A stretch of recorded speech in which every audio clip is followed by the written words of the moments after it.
Hi, everybody. I'm Shelley Broderick, the proud dean of the UDC David A. Clark School of Law. Welcome, and I'm so happy to be hosting this group in particular. In 1998, I had Saleema in class. I had her, in fact, for 17 credits of her law school career. She majored in me somehow. She's the student I look back on as being the most thoughtful, the most thought-provoking for me. And I was the teacher. And it was bringing a Muslim perspective to a lot of the conversations. One of the courses was Perspectives on Social Justice. And she just had the thoughts and ideas, I remember to this day, that I had never thought about before. So I'm ever grateful, and there's pretty much nothing that she asks for that she doesn't get. Don't tell her that. But in any event, I'm delighted to be here to welcome you. I just wanted to say, you know, that's kind of how you make your allies. So I love the focus of this program. When you sit together and learn together and think together and solve problems together, that's when it starts to work best. So thank you for coming to our school. We're trying to help make social justice warriors and educate social justice warriors here. And so I want you to get right back to that. Thanks for coming. Thank you, Dean Broderick. We appreciate you coming out in the midst of everything else that you are doing. So I am Saleema Snow, an associate professor of law here at the University of the District of Columbia David A. Clark School of Law. Honored to see some of my students here in the audience. I'm also fortunate and honored to serve as the chair of KARAMAH. KARAMAH is committed to promoting the equitable principles of Islam, gender equitable principles in particular, to both non-Muslims and Muslims. And we do that through both educational programs and direct representation, both in family law, domestic violence, and our civil rights work that is both from an educational perspective and doing direct client services in that area as well. Before we get started, I want to make sure that I acknowledge Aisha Iqbal, who is president of the Muslim Law Students Association. Aisha, would you like to come up for a moment? Yeah, okay. Hello, everyone. My name is Aisha Iqbal. I'm a 2L here, and I am president of the Muslim Student Bar Association. It's existed in the past, but we decided to bring it back this year and host some events. So we're very grateful to KARAMAH for showing up, and hosting their event here. This is something that actually hits close to home for me for obvious reasons. I grew up in Southwest Virginia, and so although I was born in Pakistan, I came here shortly after. With my family, I grew up in an area where, although we had a decent Muslim community, and it's still growing, it grew and it's still growing, there's just not a lot of diversity down there. So a lot of times, even though, my mother is a minority, she came here, when I came here, she's a woman, she's, a Muslim woman, you would think that she would be able to recognize, the intersectionality that exists in so many issues, such, between racism and Islam. And, just for one example, it was obvious to me growing up that these were things that she didn't necessarily recognize. So a lot of the lessons that I learned, about being a minority were kind of learned when I left home, unfortunately. And that's not to say that my family wasn't, open-minded. People failed to recognize that there's so much, intersectionality of these issues. And so I'm really glad that we're having this conversation today and that so many people are here to participate. And I'm excited to hear, everyone's perspective, because I know that, everyone can bring something different to the table. So thank you guys so much for showing up. So this evening's program, as part of Black History Month, is entitled The Way We Were, What Does It Mean to Be an Ally in the Movement for Justice? While our panelists will address this question by sharing their personal and professional experiences, this is more of a town hall. So we want everyone to have an opportunity to engage and also share your experiences as relates to this concept of allies. I have to be honest and admit that whenever any organization requests that I speak or be part of a Black History Month program, I'm like, oh, here we go. Here's our 1 month, and the joke is the shortest month of the year, that we have an opportunity to tell our story. But I think as social justice advocates, we often realize that you take advantage of whatever opportunity may come your way. So Black History Month becomes a time for us to promote the foundational contributions that African Americans have made to the basic fiber of this country. It's also a wonderful opportunity for us to look at and examine how we as a community of social justice advocates can begin to leverage and advance an agenda. So African Americans, without doubt, have given voice, power, and direction to various strategies. One of the things that we're hoping we'll be able to get out of tonight's program is how do we look at some of the strategies that African American Muslims in particular, have used and served as a foundation to promote other social justice issues, and how can others best inform themselves of how you can be an ally with African American Muslims, with other communities working to eradicate disparities. If you take a look at some of the major civil rights cases, Brown v. Board of Education, for example, I said, just out of curiosity, how many times has that case been cited? 2,164 times. So a major civil rights case that was designed to eradicate disparities in education, primarily for African Americans, has been used as leverage and cited in over 2,000 briefs and motions even that attorneys have used. So while litigation becomes, as lawyers, becomes an important part of the way we work towards change, it's just one of many strategies. And I think particularly when you're looking at systemic and long-term change, that it's particularly important that we look at how do we engage all three branches of the government. And the most effective way, if we look at various social justice issues, the most effective way to do that has been through coalition building and through the building of allies. So right now we're operating in a paradigm where America is definitely operating from a position of fear. The fear that leads to suggestions that Muslims should not be let into this country, the fear that leads to the suggestion that all Muslims should be on the no-fly list, and also a fear, if we're looking from an African-American prism, the fear that suggests that African-American males in particular are a threat to the public safety, and police officers should somehow be authorized to use lethal force in many cases against African-American males in particular. So I do actually operate in a state of fear. It's a fear that my African-American son, who's a third-year law student, will not be able to finish law school because of the discriminatory practices that he may encounter with police and other so-called people in position of authority. Unfortunately, that fear comes too close to being reality. Just last year, he was walking on his law school campus, and two police officers approached him very aggressively. He put his hands up, as my well-trained son, who lives through the prism of an African-American male growing up in a racist society, has been trained to do. Fortunately, he was able to walk away from that situation. However, I think all of us know that we have many instances where someone has not been able or in a position to walk away.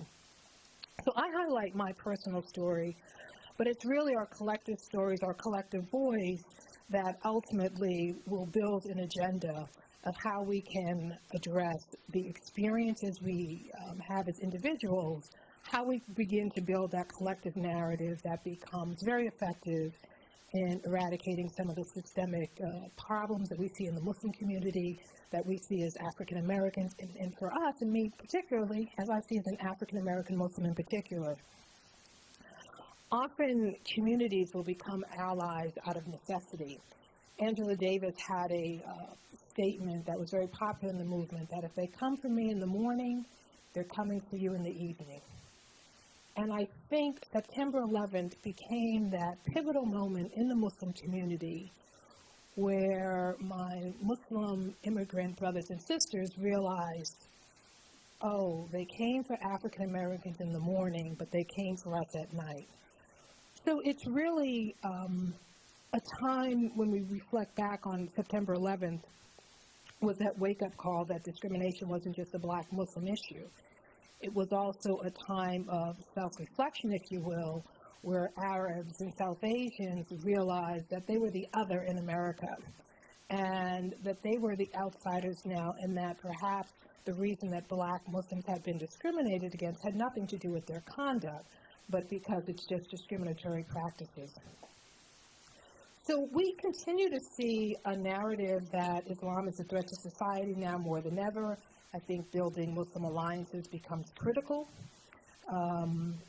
as we explore what does it mean to be an ally in the movement towards justice.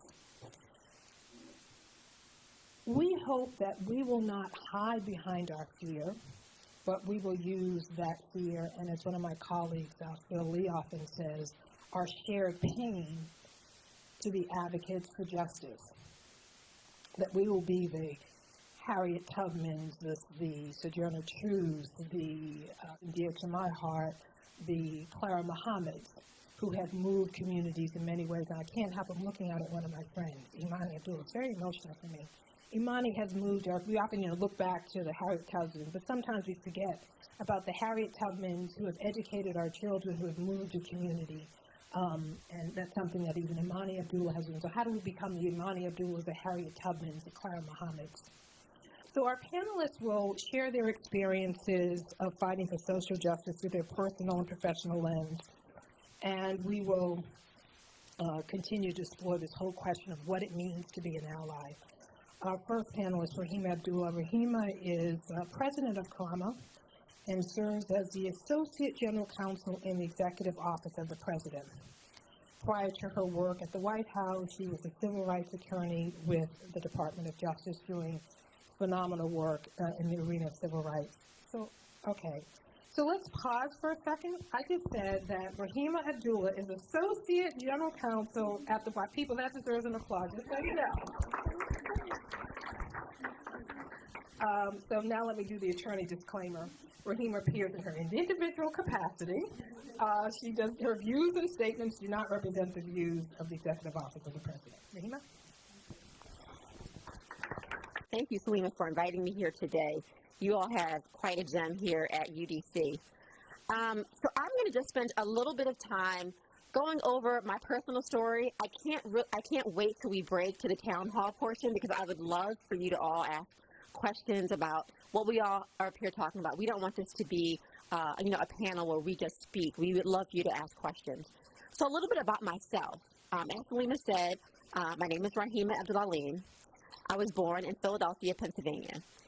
So as many of you know, Philadelphia is the home, as I often say, of the cheesesteaks and the Philly soft pretzel, and the Philadelphia Eagles, who had a horrible year, but they're working on that. But for me, growing up in a Muslim family, growing up in Philadelphia was also growing up in a city that has a very large Muslim population. It meant growing up in a city where it was just as common to have ice cream for dessert as it was to have bean pie. It was growing up in a city where wearing a headscarf or hijab is almost as common as someone getting, layers cut in their hair. It's a city where you oftentimes will hear the Muslim greetings of Assalamu alaikum when you walk down the street, whether the person who's giving them to you is Muslim or not.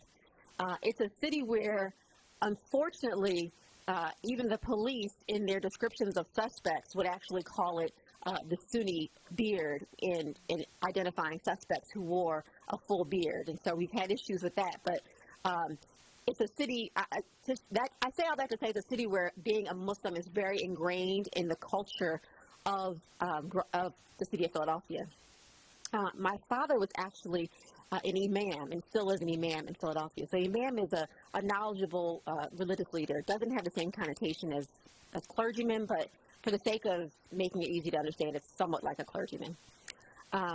So growing up for me was a little bit different, because our dinner table discussions were oftentimes like mini khutbahs or mini lectures where he would kind of try out what he was going to talk about on Fridays with us at the dinner table. I was born Muslim. So sometimes it's often interesting because here in the United States, people will say, oh, assalamu alaikum, sister, where are you from? And I'm like, Philadelphia. And they're like, no. Where are your parents from? And I'm like, New York. And they're like, no, where are their parents from? And I'm like, New York. And so, okay, point of personal privilege, I am fascinated with Henry Louis Gates' Finding Your Roots. Highly recommend it if you haven't watched it. I watched it this past week, and then I'm now in my 1-week free trial period to Ancestry.com. We're not plugging them, but it is a fascinating opportunity to really research your family tree if you haven't tried it yet. So I say all that to say that I actually have now researched a line of my family back to 1699 on one side of my family. So I was just floored, and I'm looking forward to reaching out to that side of the family to tell them they have an African-American relative living in Washington, D.C. that they may not know about. My parents actually converted to Islam back in the 1970s. Now, interesting enough, they converted separate from each other, my mother and father. And my mother was actually going to school with my father's older sister. And my father's older sister said, oh my gosh, you're one of those Muslims too. My brother is. And so she actually introduced them to each other. Because people oftentimes will say, oh, well, did your father tell your mother to convert? Is that why she's Muslim? Or is that why you cover your hair? And I'll talk a little bit about that later, about, maybe hijab and covering. Because for me, these things have often been tools of empowerment and not tools of male indoctrination, which I think oftentimes people think there's a very patriarchal society, and they often will try to impose what they think is, oh, your father must be saying for you to do that, or this must be why your mother converted. But actually, that actually wasn't the case. My parents converted independently of each other, and my grandparents were not Muslim. But my grandmother was someone who, when my father converted, basically told him, I don't know much about that religion, but whatever it means, you're going to do what it says. So when my father said that he was no longer eating pork, that was it. And she would cook dinner, and if it was just pork, she would be like, remember, you're a Muslim. You don't eat pork. Or if Muslims require you to, get up and pray, she would be calling him and say, well, aren't you supposed to be praying now? And so, alhamdulillah, praise be to Allah, that's the kind of family that, we were brought up into. And a lot of people don't necessarily have that experience because sometimes people's families may not have been as supporting, but that to me was how being Muslim was just as American as apple pie for me. And one of the things that I treasure personally is that my father was someone who really instilled in us that Islam was a way of life. It wasn't just something we did on Fridays and Sundays. It was a way that we acted. It was a way that we approached the world. And that is part of the reason as to why I decided to become a civil rights lawyer. Because for me, being Muslim wasn't something that, I just did in services or the prayers that I prayed. It was how I interacted with humanity and with the people that I met. So I often tell people that when I think of Muslim issues to me aren't issues related to national security or terrorism. Muslim issues are all those issues that impact humanity. So it's those issues such as homelessness and poverty. It's issues such as making sure that people aren't subject to injustice in the streets. It is all of those different types of issues. Those are Muslim issues. And I think it's important that we reframe the narrative of what it means to be a Muslim and what those Muslim issues are. When I decided I'm one of those attorneys who graduated from law school with a lot of debt, went into private practice for 8 years, and then had an opportunity to come to D.C. and work for the Justice Department. And it was an awesome time to come down here in 2009 because there was a lot of civil rights work that needed to be done at that time. And I had an opportunity to really work on a wide range of cases that included, cases that involved Muslims and some cases that didn't involve Muslims. I was really passionate about doing work that involved religious discrimination and religious accommodation cases.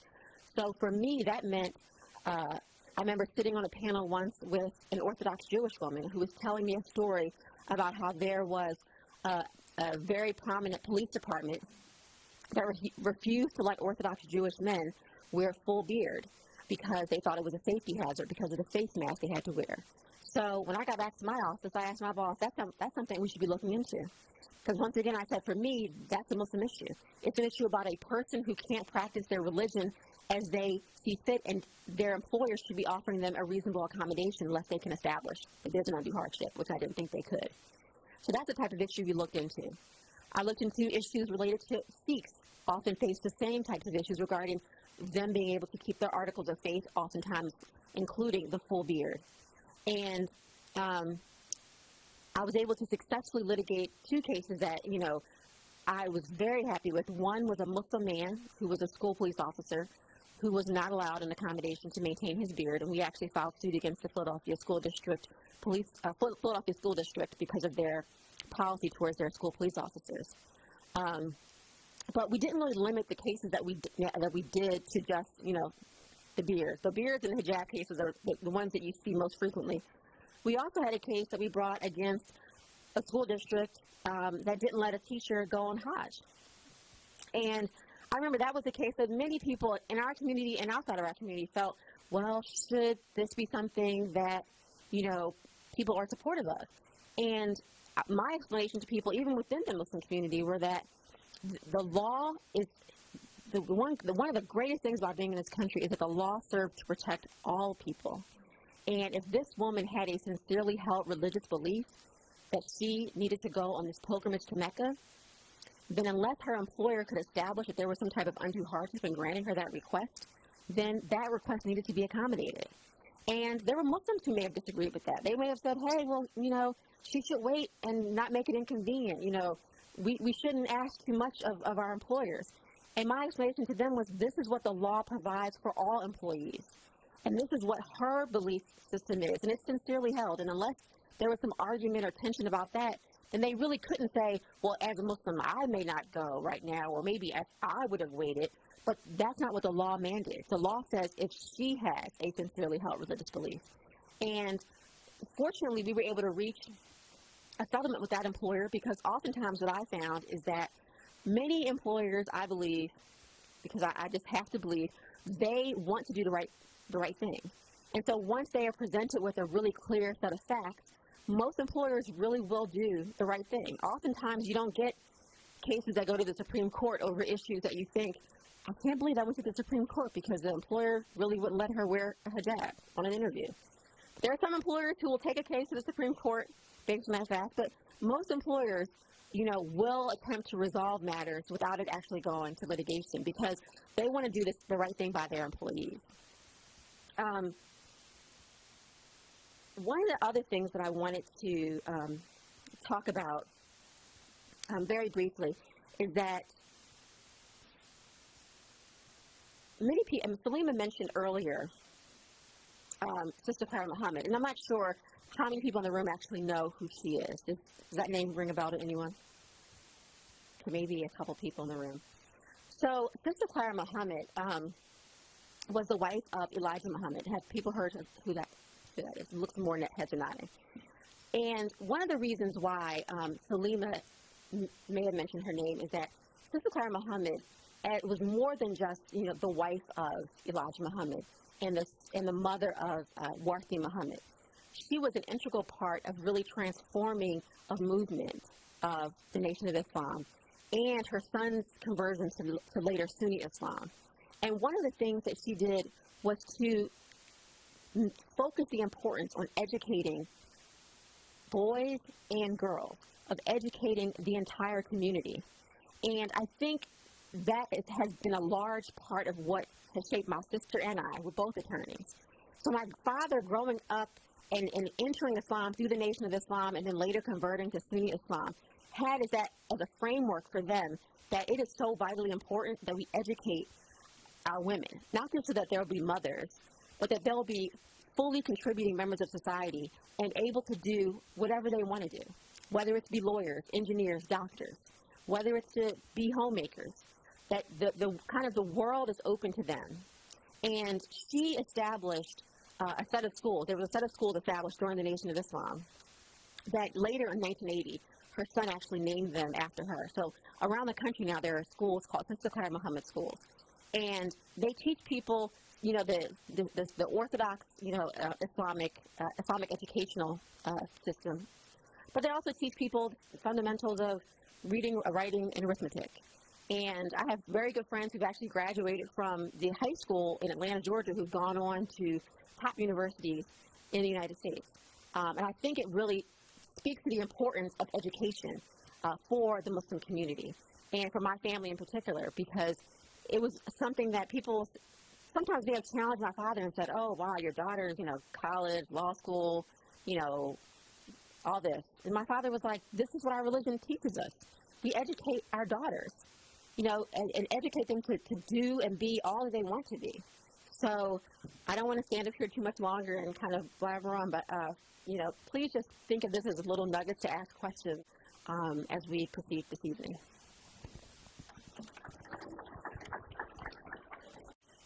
In response to a climate that has become very anti-Islam, we see that Muslims are attempting to mute traits often that are associated with Islam.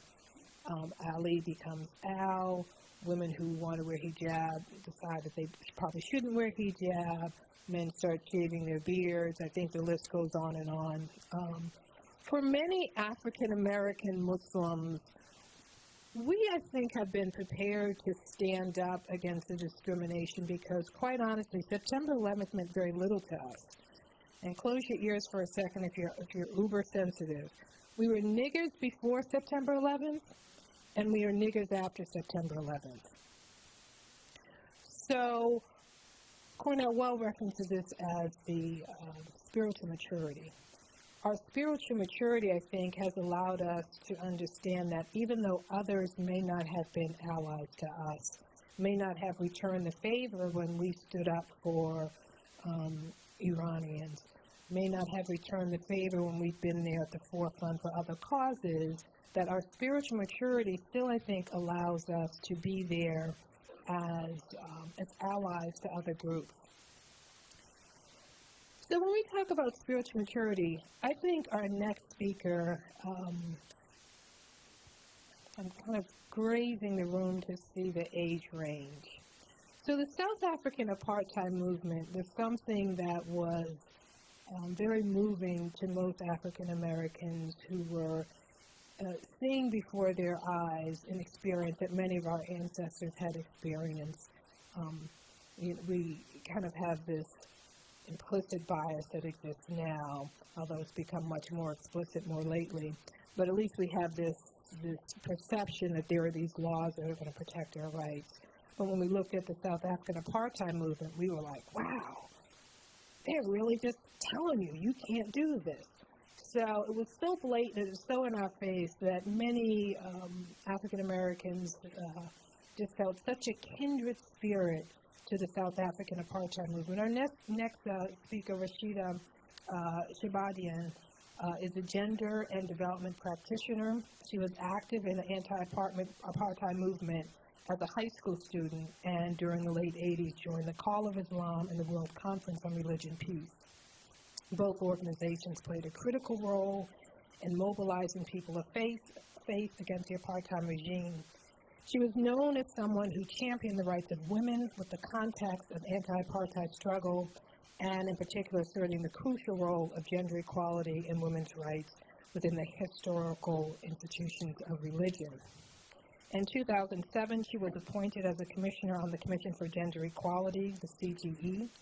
The CGE is one of South Africa's human rights institutions working towards strengthening constitutional democracy, and the CGE specifically working towards the promotion, protection, attainment of gender equality. She resigned from her position in 2010 when her spouse was appointed as South African ambassador to the United States from 2010 to December of 2015. She does continue her work on women's empowerment and gender equality in Africa. Sister Rosieda.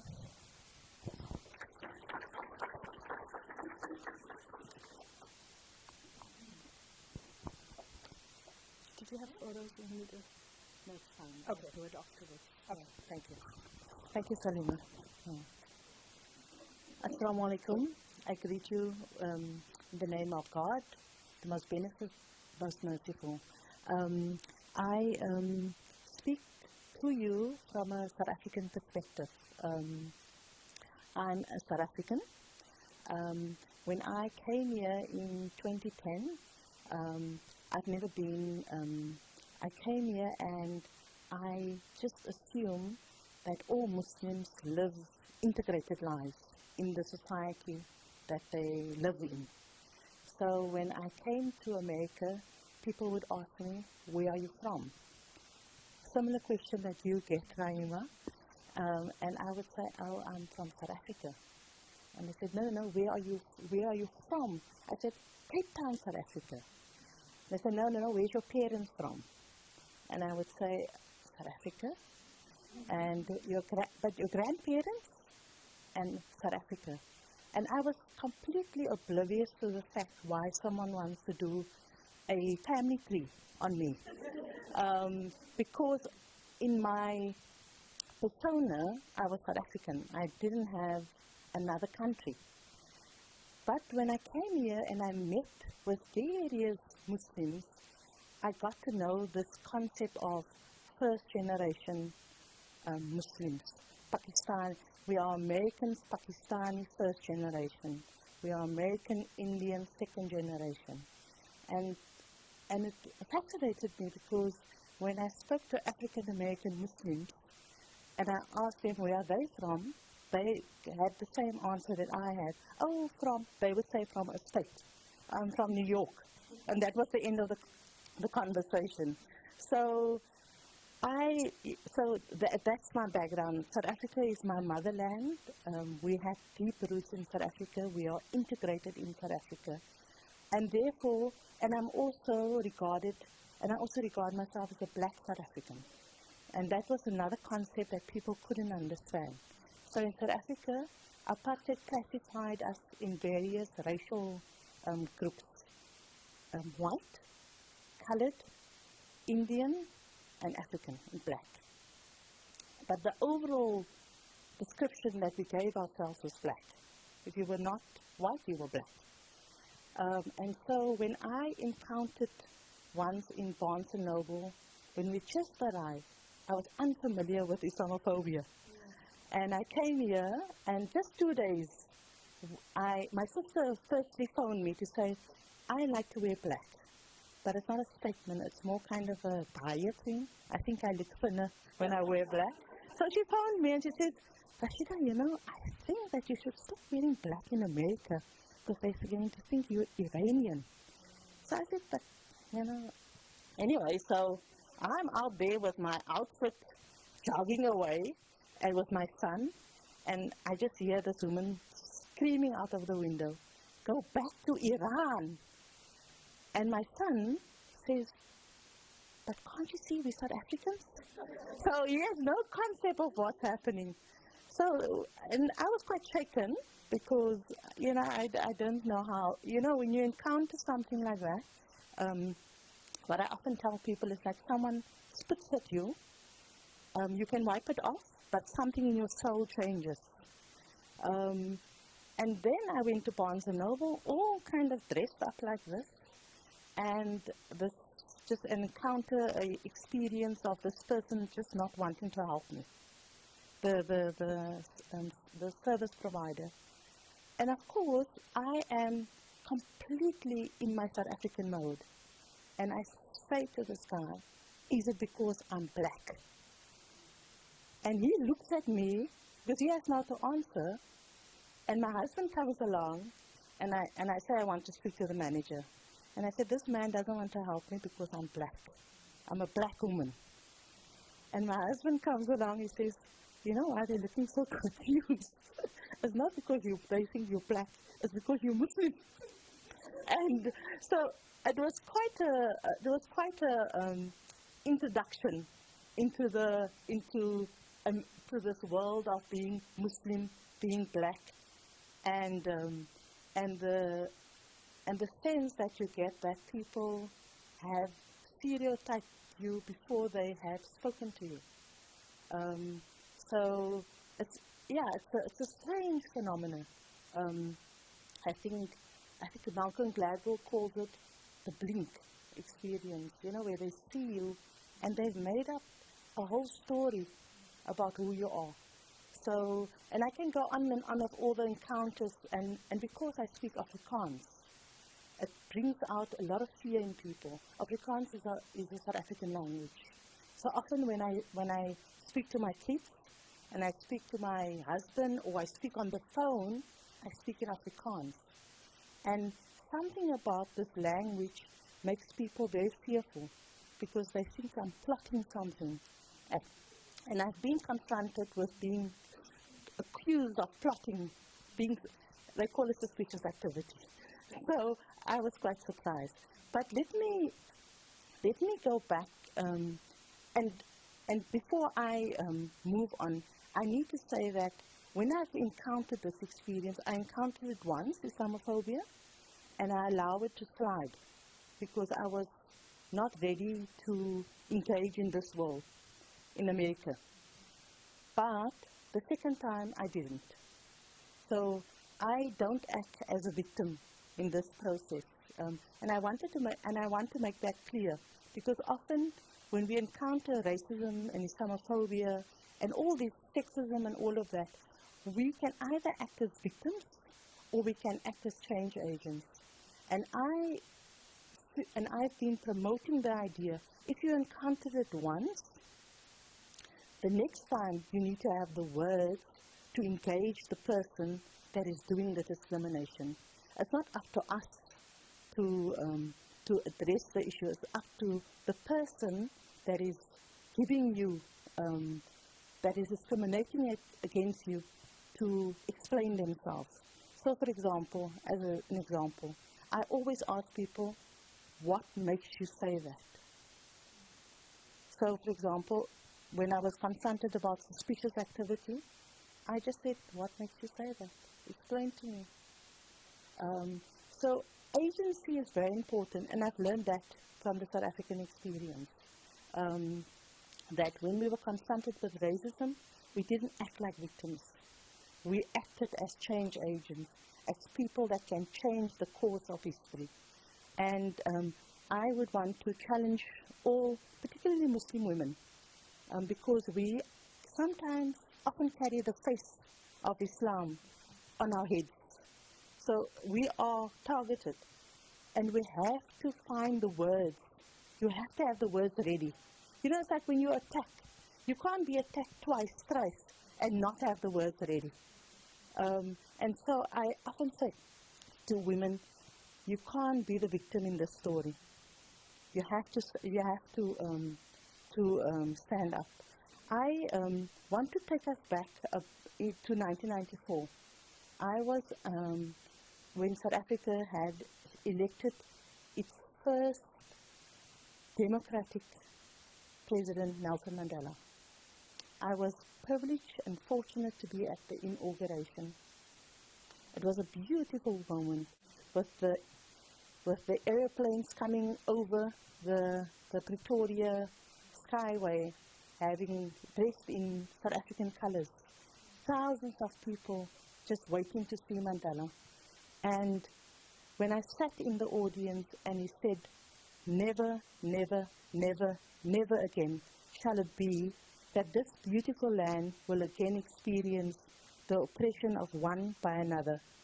And with that declaration, Nelson Mandela banished apartheid. The apartheid system, and people often hear about the apartheid system, and I see there's a lot of young people here. And so when you hear about that, you think, it was just a separation, you know, kind of couldn't drink out of the same, you couldn't use the same restroom, you couldn't use the same beaches, all of those kind of things. But the apartheid system tried to separate tribe from tribe, religion from religion, culture from culture.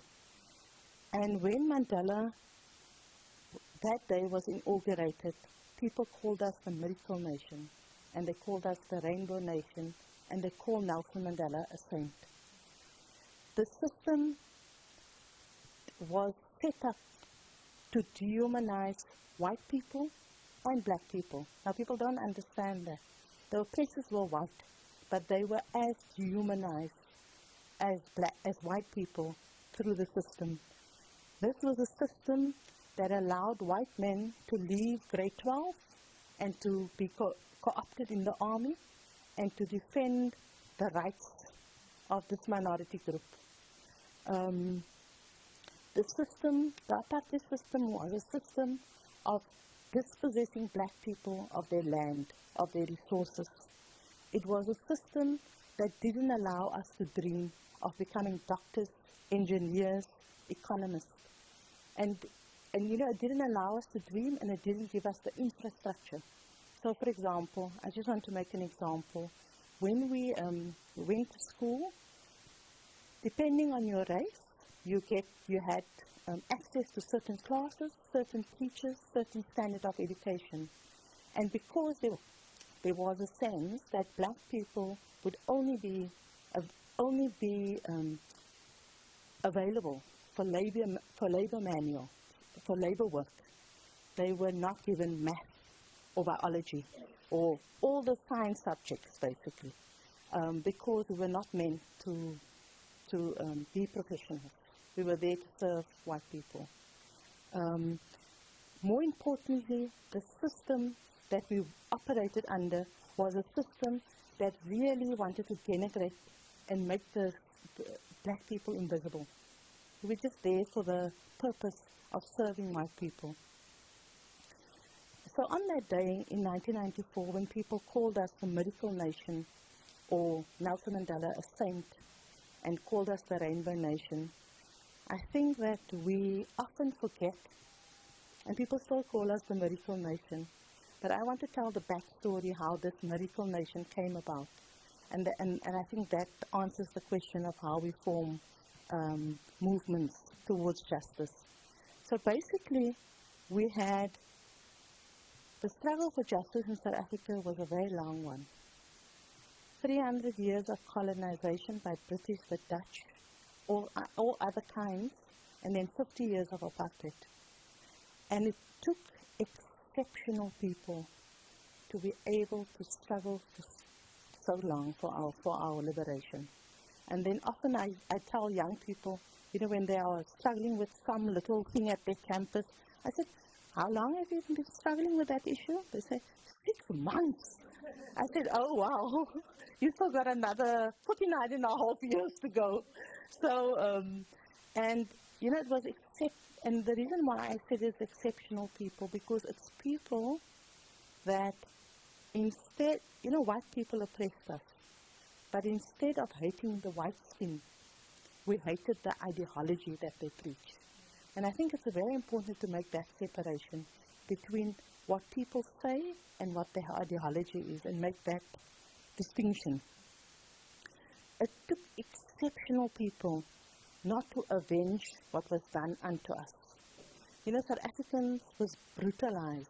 When we got our freedom, not one person we didn't avenge anyone that did something wrong to us.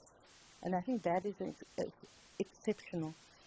It takes a tremendous amount of courage. You must remember the apartheid regime was a brutal regime. So if you were thinking, even considering joining the anti-apartheid movement, you would not know what that means for you.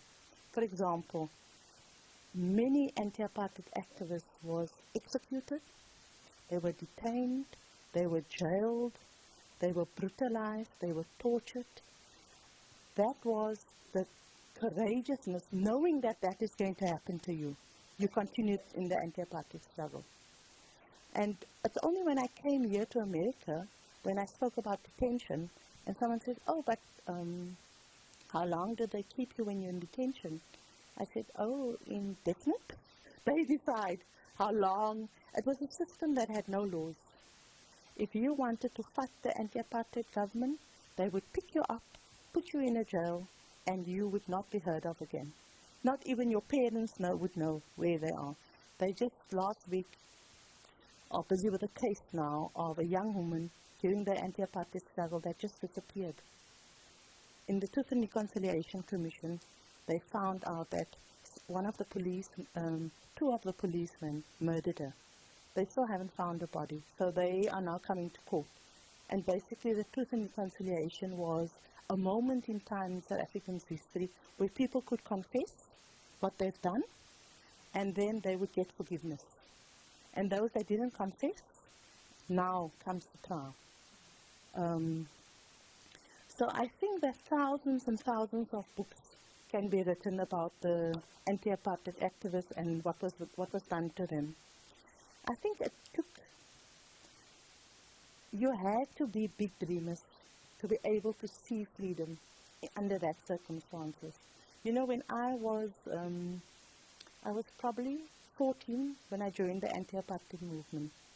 And when I heard this thing, freedom in our lifetime, when you're young, you think it's tomorrow. You're like, oh, tomorrow freedom is going to come. I better join the struggle.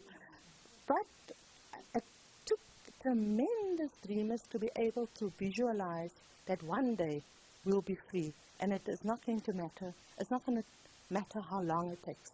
But we are going to fight for our equality. So that's what South Africans are all about. I want to go and speak to you now about the Muslim community in South Africa, because I think I was asked to particularly address the issue around being Muslim in South Africa. And I'm going to run through it before you then have the opportunity to ask me questions. So in the first democratic election and in the first parliament, we had a disproportionate amount of Muslims in government, in cabinet. Our first Minister of Justice was Muslim. Our first Minister of Water was Muslim. Our constitutional judge was Muslim. And often people ask me, because we are a very small community of, now I think 3%. That time it was 1.5%. Our Muslims served in boardrooms. We played on the sports field. We in leadership in public service, universities. We actually in every nook and cranny in the South African tapestry. And so people ask me, how did you do this? How did Muslims become such an accepted feature in South Africa? And I want to share with you what I think, what happened in South Africa. The one thing that South African Muslims never did, we never made ourselves the sole victims of colonization and apartheid. Nor did we denigrate the suffering of other groups by exaggerating our own suffering. So, for example, under the Dutch, Muslims were not allowed to practice our Islam. If you were caught practicing Islam, you could either be executed, jailed, or your property would be confiscated. During the apartheid years, we were called a false religion. So none of our marriages was accepted.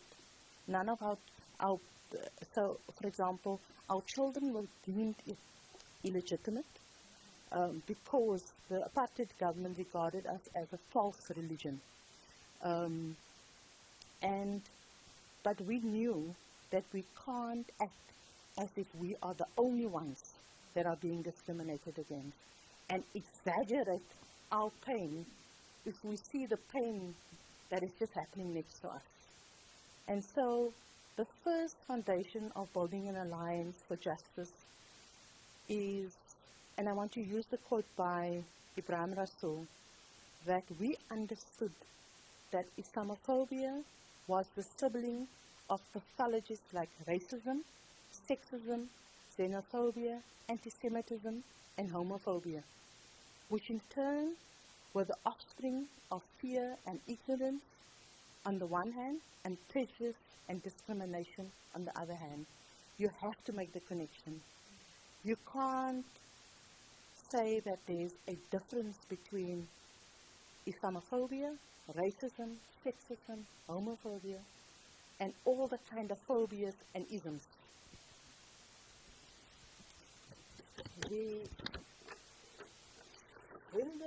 For example, the Kul of Islam, which is a Muslim organization that was founded, that was very active in the anti-apartheid struggle, the first thing we did when we launched is that we affiliated to the mainstream social justice movement. And the other thing that we did is that we joined an interfaith movement because we believe that all religious people, all religious people heard God's voice that says that apartheid was evil. So we didn't go in our corner and fought our own little battles.